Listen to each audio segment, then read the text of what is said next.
Log 14, week 14, and I'm currently recording this on the 26th of January. It should be out by the 29th. And on this log, I want to touch upon the more technical aspect of the theme and how I have been doing on that. I realize in the past few logs, I've been talking more about the emotions and what I have been going through things. And in this week, even though it was a lot more methodical, a lot more technical week, I wanted to touch upon what was happening on that front. So what I'm going to be doing is I'm going to be popping out the earlier version of this design, given that this is the overhauling of the design that I was showing, and I'm going to be going through with you guys of what's happening in the design that I let go and what is happening in the current one that is that has changed. So in the design that you probably are familiar with, you've seen it a couple of times now. Let's break it down and see what's at display in this earlier stage of this particular section. To remind you, this section is the third statue in this hall that has an overall 6 statues, or 3 on each side. So this particular one is on the right side, the final one that you would see. So imagine you're witnessing this hall and there's so many statues, and the last one is this female figure that you're seeing here. Unlike the other two, this one would be the most run down of its line. So what we see in the earliest stage here, we see this female figure who is on her knees, sort of deflated and looking towards the ground, and she looks as if she's been through a lot. So the first sort of thing that strikes us is probably how broken this statue is. Obviously, the face is the major thing that stands out in this particular design, which, as I told you, it was an accident with the paper of it tearing a lot, and then I used it as a design that I could add on top, and it was an error through me trying to add more detail, and it sort of came in a very weird sort of aesthetic, and it made like this weird dent, and I couldn't really work on having an actual sort of facial characteristics, so then I went with this. So in the newer version design, I overhauled the face, the expression, and sort of the torso area. The thing that stayed the same is sort of the lower half towards the knee part. I've kept that as is because I liked it. I changed a little bit of the angle, and then her hand on the left, so we see it on our right. I completely changed that. I didn't have it as broken as it appears here, and I added another prop that she's holding. I figured that the context of this particular design is, and the title that is going to be mentioned in the passage is condemned by God, and it's a play on how when people are going through a lot in life, or the concept of being more fortunate or being unfortunate, and that type of context, we're seeing here this very vulnerable naked female figure that was on display back in the day, that the passage was sort of referring to, and everyone was making these vile comments that she was exuding this debauchery of sin, of how she was begging for men and any type of attention, and now she's sort of labeled as as a person or as a subject of God who has been completely neglected, and everyone was agreeing and sort of pampering themselves on how she deserves this and things of that nature. And given that this design that I'm working on, in the design that you will be seeing, is the design and the statue that appears in the present, there's a lot of years and decades that have passed that is currently being displayed, and the reality of what's the state of the statue.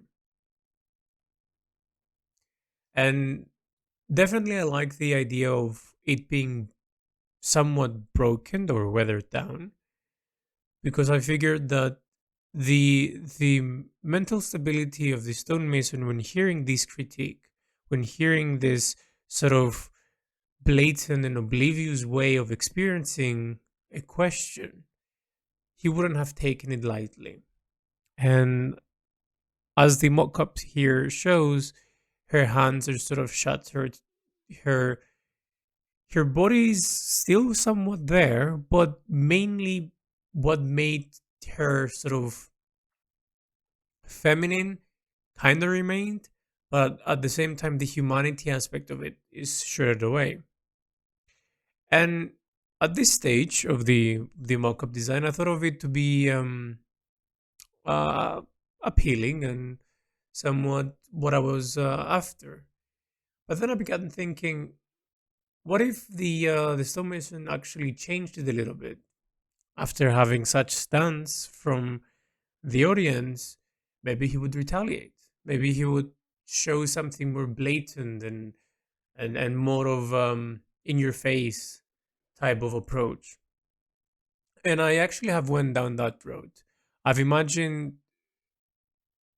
having like this very emotional and pure message of how people are taking advantage of life, which was the intent, like the first intent. Let's summarize it in a few words, and everyone taking it as an example to be pointed at, not to become.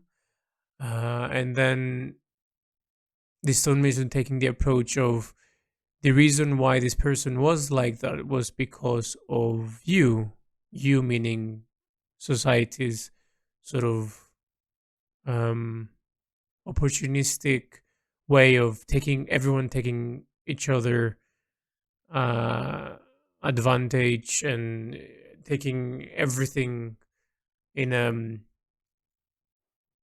transactional manner. And I quite liked it, and I kept some elements of this that you're seeing here, and I developed it.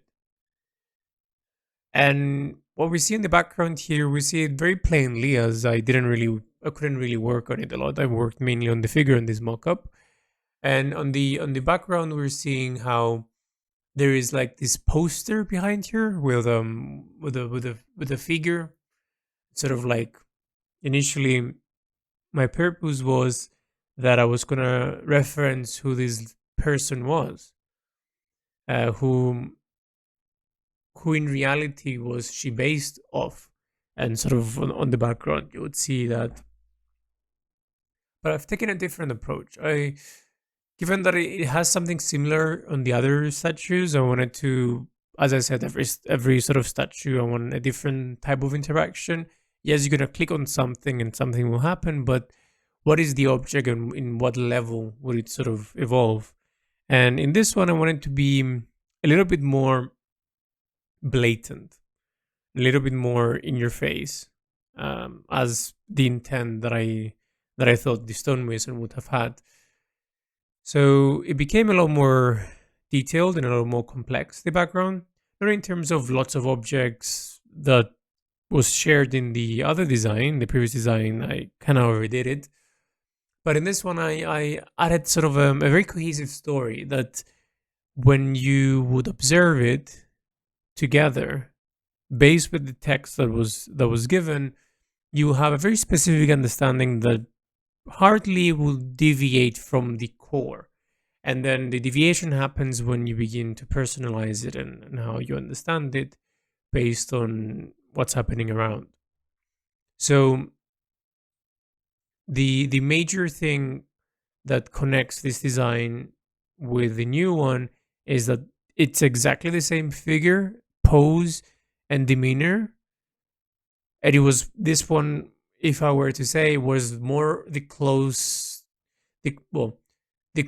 one in the initial description, in description of the passage where this person reflects and expresses how he remembers this statue being in its earlier stages, given that now time has passed, and how much time has passed is to be understood through observing the statue.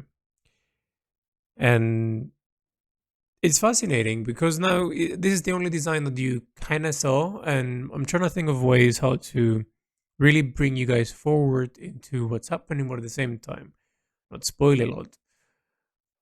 But what I'm going to say is that I think I've touched upon this on the past log, but the idea that so many decades have passed through the initial description and what you're seeing right now sort of warrants the idea of when was the last time the stonemason touched this statue and when was the last time he was around this statue. And that usually, the way that I defined it, that it's going to come across is that the statue that is going to be more complete and more round up and more, pretty in a certain type of way, it means that it was done earlier. And as he was getting older, given that his body's getting weaker, his attention to detail gets sort of more focused and not really everything has to be perfect. You begin to see how things are more rough, but some of them are more organic. So things that he cared will actually put the effort, and things that he just, it was oh, I have to complete it sort of mindset, he would just let be. Because as funny as this sound, I'm gonna bring you back to my travels when I went and visited Rembrandt's sort of gallery exhibition that it was hosted in the Netherlands. I grew up on Rembrandt's work, and I've always seen it. I've always known it. Yada yada yada. He was, at the time that I was being taught, he was the major figure of influence, both of my teacher and both of how to use light and shadow. He was a great master, and always was for me and for my teacher. And now that I had the chance to go and see his work, sort of see him pre being in the royal sort of wing and being paid a lot and having to do commissions for them, and then when he decided to completely cut that off and do the things that he cared, I actually saw a major difference on his work. And towards the end of his life, you could see how his techniques have become a lot more deliberate, and many of them became sort of very rushed and very sketch-like. But when he cared about something, let's say the eyes or the nose or the cheeks or anything that he gave value, he would have rounded up a few steps further. So, and then like the rest of the body will be more sketch-like, more free-handed. Whereas before, his previous paintings in the royal sort of era of his life, where he was being paid a lot and commissioned to do all these elaborate sort of designs, everything was to perfection. The light, the from the leftist corner to the tightest and smallest amount of other right side, and it was fascinating to me to see how towards the end of his life he just didn't care. And I would imagine that when you grow older, the tediousness of doing something perfect and all that begins to fade because you don't care about impressing anyone anymore. It's about something that it's personalized to you. It's something that it's a voice, right?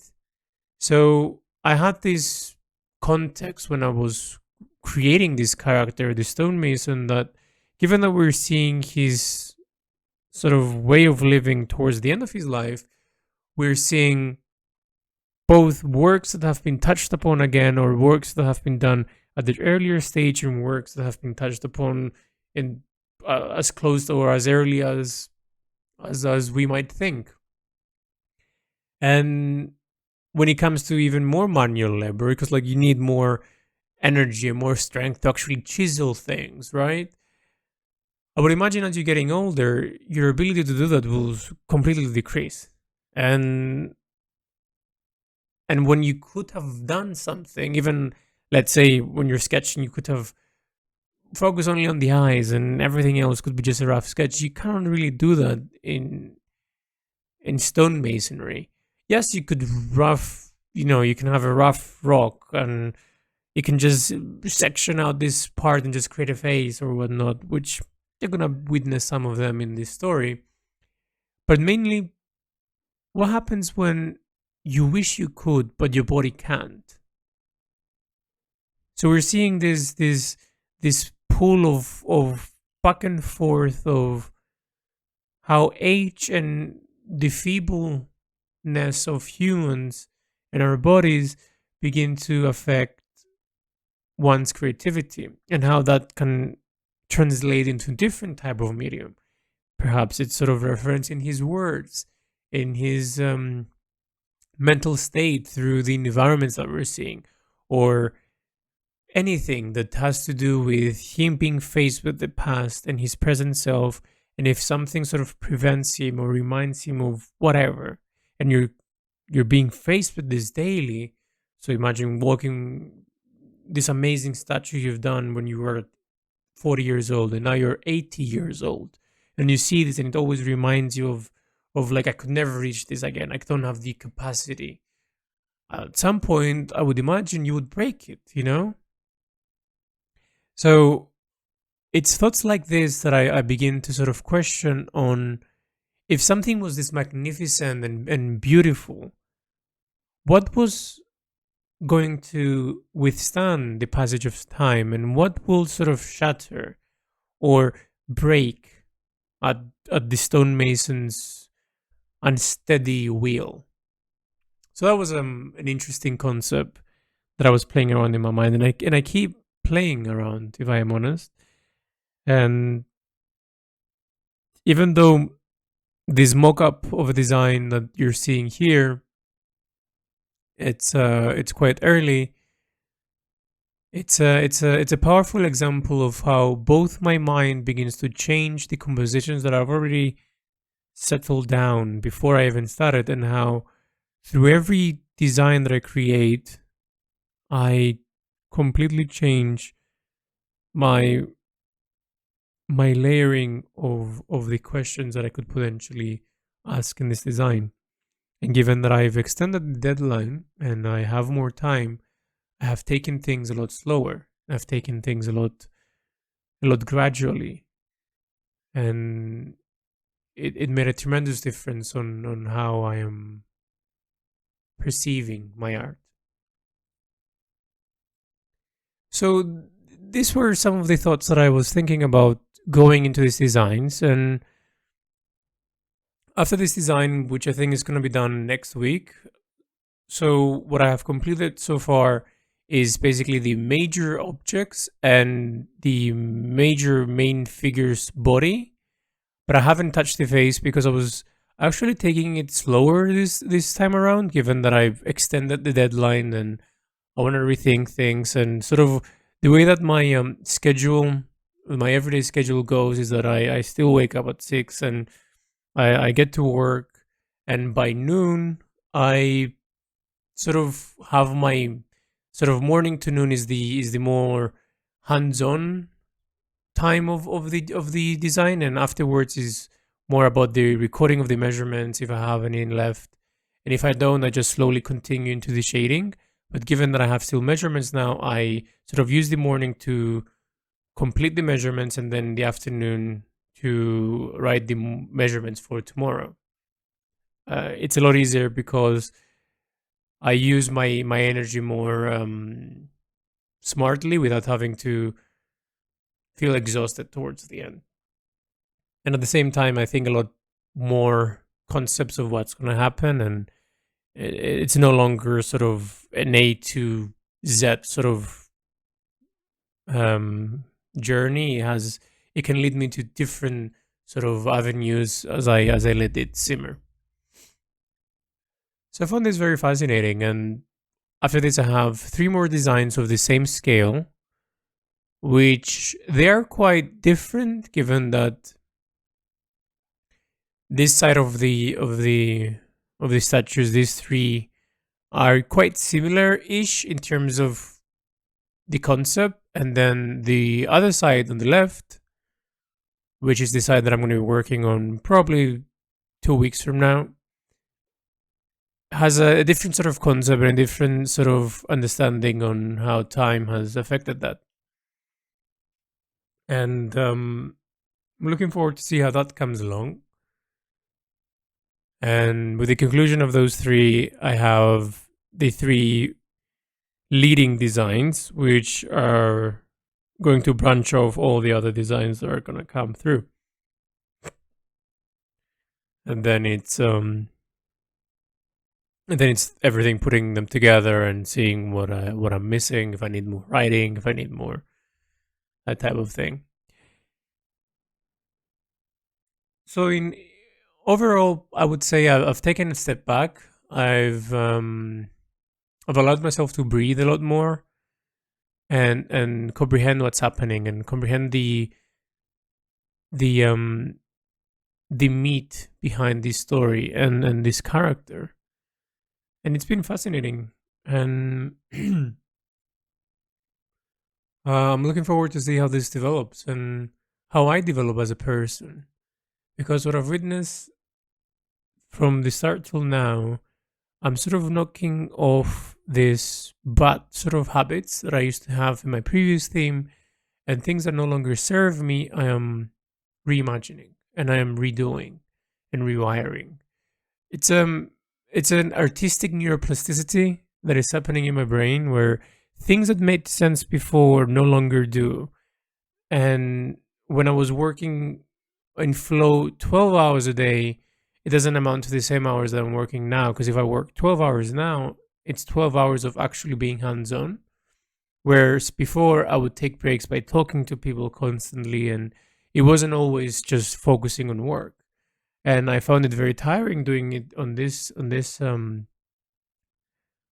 time around, especially in the now. Sometimes it might be warranted when I'm feeling like the creativity deserves it, but most of the time I need to take a step back and not to hit on the walls that are sort of coming my way as I'm creating it. So I'm wary of that, and I'm becoming more and more aware of my capabilities and how can I create a new and improve better of myself.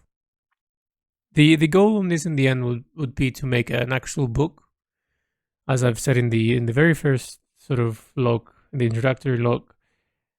But I think with that, it's there's a lot of steps and layers that I need to consider. And as I'm slowly moving away from just the illustration part of it, and I understand that the writing, the way that I'm going to be wording things is equally as important. I try to keep it in a balance where I progress in my drawing, but at the same time, I read, I listen, I understand the world through writing and through exploring to enrich my vocabulary, and at the same time to enrich this character that at some point in the story existed. So yeah, a different trajectory that what I initially thought, and I think it's a positive one. And I'm looking forward for you guys to witness some of the examples that I'm going to be putting out soon. Given that there's a long way till release.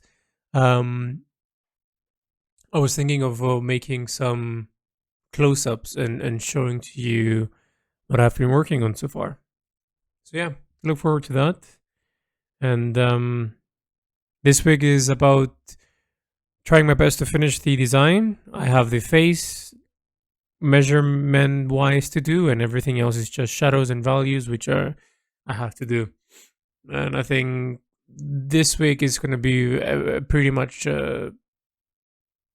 sort of either pushing it to 90% done and then leaving the 10% on Monday, Tuesday, or whatever, like I did the other time, and then spending half of the other week preparing the new designs, making sure everything looks nice and whatsoever.